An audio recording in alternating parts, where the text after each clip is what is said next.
बहुत समय पहले की बात है। कासगंज नामक एक सुंदर सा गांव हुआ करता था।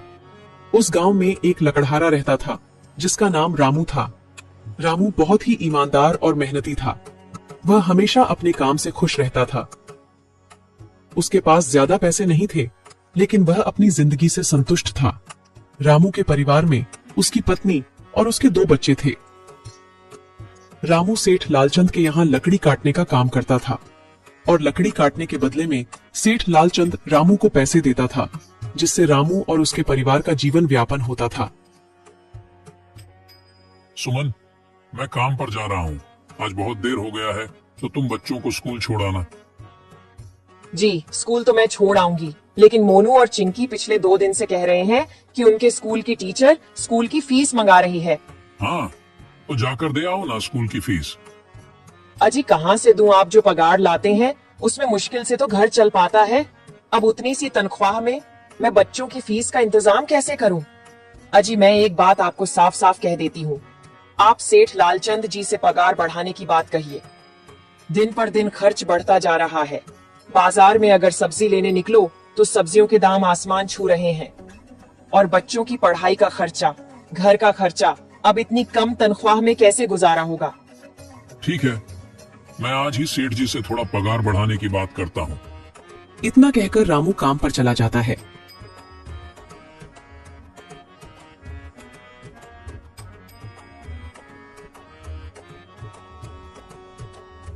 अरे भाई, आज तो पगार का दिन है। देखो, अब यह सेठ लालचंद कोई ना कोई लोचा जरूर करेगा। हमेशा कोई ना कोई बहाना बनाकर पगार कम कर देता है। और अगली बार तो मेरी आधी पगार काट ली थी, यह कहकर कि जो मैंने लालचंद जी से 200 रुपए उधार लिए थे, उसका ब्याज बढ़कर 1000 रुपए हो गया है। इसलिए मैं तुम्हारी पगार में से 1000 रुपए काट रहा हूँ। हाँ हरिया भाई, तुम एकदम ठीक कह रहे हो। ये सेठ लालचंद ना एक नंबर का चालाक और लालची इंसान है। एक तो दुगुना काम ले लेता है और बदले में पैसे भी पूरे नहीं देता।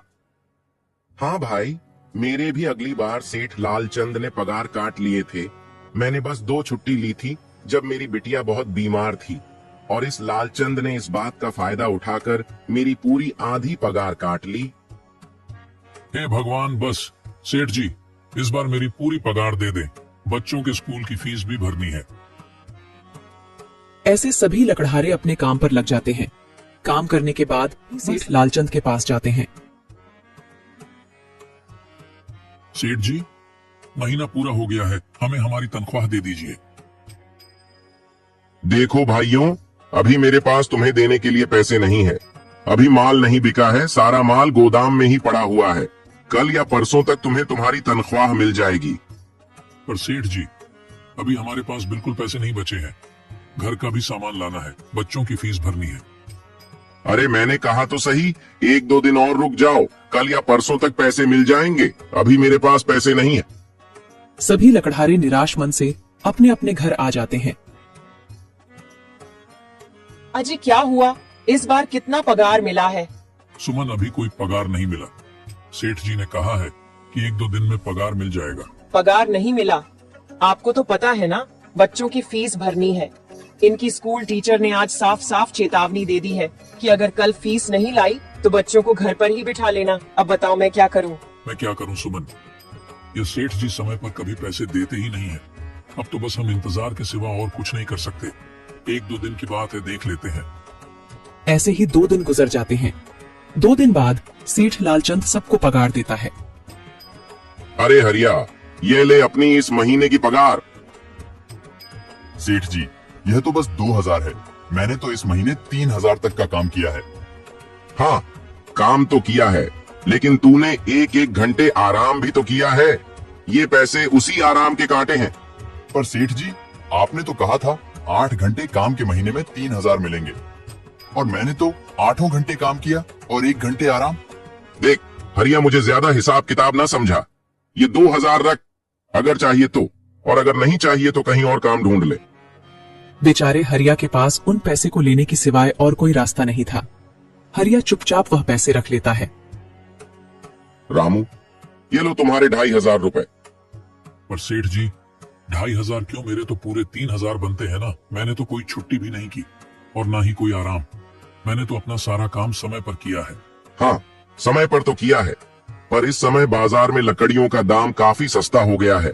इस वजह से अभी तुम्हें भी पगार कम ही मिलेगी जब तक लकड़ियों का दाम नहीं बढ़ता। पर सेठ जी, बात तो 3,000 की हुई थी ना, अब 2,500 में मैं कैसे घर चलाऊंगा? बच्चों की स्कूल की फीस भी भरनी है सेठ जी। इस बार आप पूरे पैसे दे दीजिए। 2,500 ही मिलेंगे तुझे। यहाँ काम करना है तो कर, वरना कहीं और काम ढूंढ ले। बेचारे हरिया के पास उन पैसे को लेने की सिवाय और कोई रास्ता नहीं था।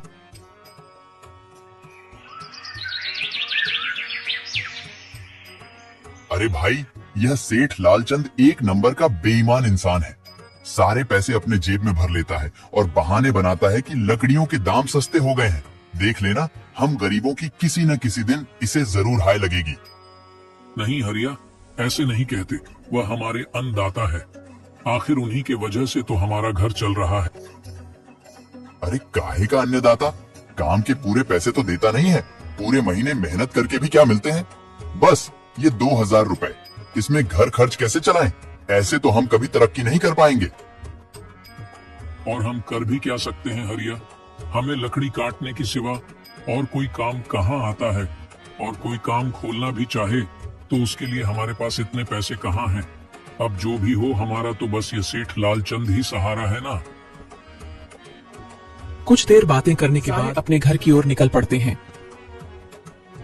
जी आ गए आप। कितनी पगार मिला है? सुमन, इस बार सेठ जी ने बस 2,500 रुपए ही दिए हैं। बस 2,000? इतने में कैसे घर चलाएंगे? बच्चों की फीस में ही 1,000 रुपए निकल जाएंगे, फिर 1,500 में क्या क्या करेंगे? अब मैं क्या कहूँ सुमन, अब तुम्हें इसी में ही गुजारा करना होगा। तुम सबसे पहले बच्चों की फीस भर देना, इसके बाद बाकी का मैं देखता हूँ। अजी आप क्या देख लोगे? सेठ जी से पूरे पैसे तो मांगे नहीं गए आपसे? नहीं सुमन, मैंने सेठ जी से पैसों के लिए कहा था, पर सेठ जी ने साफ इनकार कर दिया और कहा, यह लेना है तो लो, वरना कहीं और काम ढूंढ सकते हो। मैं सोच रहा हूँ कि लकड़ी काटने के बाद मैं कहीं और भी काम ढूंढ लूं। सेठ जी के यहाँ से काम करने के बाद मैं दूसरी जगह पर काम किया करूंगा, इससे कुछ ज्यादा आमदनी हो जाएगी। आज ही मैं सेठ जी के यहाँ पर काम करने के बाद और भी जगह काम ढूंढने जाऊंगा। इतना कहकर रामू काम पर निकल जाता है और जैसा कि रामू ने कहा था, वह लालचंद के यहाँ काम करने के बाद काम की तलाश में निकल जाता है। रामू पूरे गांव में काम ढूंढता है, दुकानों दुकानों पर जाकर लोगों से काम मांगता है, मगर हर जगह रामू को केवल निराशा ही हाथ लगती है। अंत में थक हार कर रामू वापस जाने लगता है। तभी वह देखता है कि अचानक बहुत सारे भैंसों का झुंड उसकी तरफ दौड़े आ रहा है। यह देखकर रामू बहुत डर जाता है। वह इधर उधर देखता है तो उसे एक गुफा दिखती है और वह गुफा में जाकर छुप जाता है। जब भैंसों का झुंड वहां से निकल जाता है तब रामू की जान में जान आती है। हे भगवान, आज तो बाल बाल बच गया मैं, वरना आज तो मैं इन भैंसों के पैरों तलों तो कुचला ही जाता। पर यह मैं कहाँ आ गया?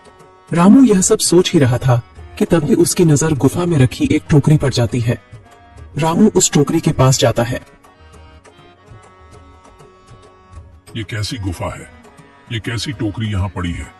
इसे मैं घर ले जाता हूँ, सामान रखने के काम आ जाएगी। रामू जैसे ही उस टोकरी को हाथ लगाता है, गुफा में से एक आवाज आती है, रुक जाओ, इसे छूने की कोशिश मत करो। यह आवाज सुनकर रामू एकदम पीछे हट जाता है। तभी गुफा में एक जिन्न प्रकट हो जाता है और वह रामू से कहता है, कौन हो तुम और मेरी गुफा में क्या कर रहे हो? मुझे माफ करना, आप जो भी हो। कुछ भैंसों का झुंड मेरे पीछे पड़ गया था और उनसे बचने के लिए मैं इस गुफा में आकर छिप गया और फिर मेरी नजर इस टोकरी पर गई। माफ कीजिए, मुझे लगा यहाँ कोई नहीं है तो यह टोकरी किसी की नहीं होगी, इसलिए मैंने इसे छुआ। रामू, तुम्हें डरने की जरूरत नहीं है। मैं तुम्हारे बारे में सब जानता हूँ। मेरी नजर एक बार भी जिस पर पड़ जाती है, मैं उसका इतिहास अपनी खुली आंखों से देख सकता हूँ। पर आप है कौन और आप इतने विचित्र क्यों दिखाई पड़ रहे हैं? आप अपना परिचय दीजिए, कौन है आप? मैं एक जिन हूँ और मैं कई सालों से इस गुफा की रक्षा कर रहा हूँ। यह गुफा मेरे पूर्वजों की है। इस गुफा में केवल वही इंसान घुस सकता है जिसका मन बिल्कुल पवित्र हो। अगर तुम अपवित्र होते तो तुम इस गुफा में कभी नहीं घुस पाते। तुम एक सच्चे इंसान हो, इसलिए तुम इस गुफा में घुस पाए और इस टोकरी को छू पाए। अब तुमने इस टोकरी को छुआ है तो यह टोकरी तुम्हारी हुई। नहीं, मुझे ये टोकरी नहीं चाहिए, मैं तो बस देख रहा था। डरो मत रामू, तुम ये टोकरी ले जाओ। ये कोई साधारण टोकरी नहीं है, बल्कि यह जादुई टोकरी है। जादुई टोकरी? क्या ये वही जादुई टोकरी है जिसके बारे में हमारी दादी कहानी सुनाई करती थी कि किसी गांव में एक जादुई टोकरी हुआ करती थी और वह सबकी इच्छाएं पूरी करती थी? हाँ रामू, ये वही जादुई टोकरी है। अब तुम इस टोकरी के मालिक हो। तुम इसके इस्तेमाल से अपनी स्थिति सुधार सकते हो, पर याद रखना, तुम जो भी वस्तु इस टोकरी में एक बार डालोगे, वह चीज ही तुम्हें बार बार इस टोकरी में डालनी होगी। इसके अलावा तुम और दूसरी कोई चीज इस टोकरी में नहीं डाल सकते। अगर तुमने ऐसा किया तो इसका परिणाम तुम्हें ही भुगतना होगा। मेरी इस बात को हमेशा ध्यान में रखना और सोच समझकर बिना लालच किए इस टोकरी में वह ही सामान रखना जिसकी तुम्हें जरूरत हो। रामू टोकरी को लेकर घर आ जाता है। सुमन, ये देखो, ये मैं क्या लेकर आया हूँ। क्या लाए हो आप? बस ये एक टोकरी। सबसे पहले ये बताइए, आप तो काम की तलाश में गए थे ना, तो कोई दूसरा काम मिला कि नहीं? नहीं। अरे सुमन, मेरी पूरी बात तो सुनो। ये कोई ऐसी वैसी टोकरी नहीं है, बल्कि ये एक जादुई टोकरी है। रामू सुमन को वह सारी घटना के बारे में बताता है जो उसके साथ हुई। अच्छा, तो आपका कहने का मतलब है कि इस टोकरी में हमें कोई ऐसी चीज डालनी होगी जिसकी हमें सबसे ज्यादा जरूरत हो। हाँ सुमन, हमें सोच समझकर ही इसमें कोई चीज डालनी होगी। रामू थोड़ी देर सोचता है, फिर उसका ध्यान उन लकड़ियों पर जाता है जो एक बार उसने सुमन को रखने को दी थी। सुमन, तुम्हें याद है, एक बार मैं जंगलों में लकड़ियां काटने गया था तो मुझे एक चंदन की लकड़ी मिली थी और वह मैंने तुम्हें लाकर दे दी थी। हाँ, दी तो थी। तो तुम उस लकड़ी को ले आओ। हम उस चंदन की लकड़ी को ही इसमें डालेंगे और उस लकड़ी से अपना एक व्यापार शुरू करेंगे। सुमन चंदन की लकड़ी को ले आती है और उसे टोकरी में डाल देती है। वह जैसे ही चंदन की लकड़ी उस टोकरी में डालते हैं, उसमें कई सारी लकड़ियां आ जाती हैं। अरे वह ये तो चमत्कार ही हो गया। ये देखिए, कितनी सारी चंदन की लकड़ियां हो गई। अगर आप इसको बेचेंगे तो इससे काफी अच्छे पैसे मिलेंगे। हाँ राधा, मैं कल सुबह बाजार जाकर इनको बेच आऊंगा और जो पैसे मिलेंगे उससे हम अपने मोनू और चिंकी के स्कूल की फीस भर देंगे और बाकी बचे पैसों को संभाल कर रख लेंगे।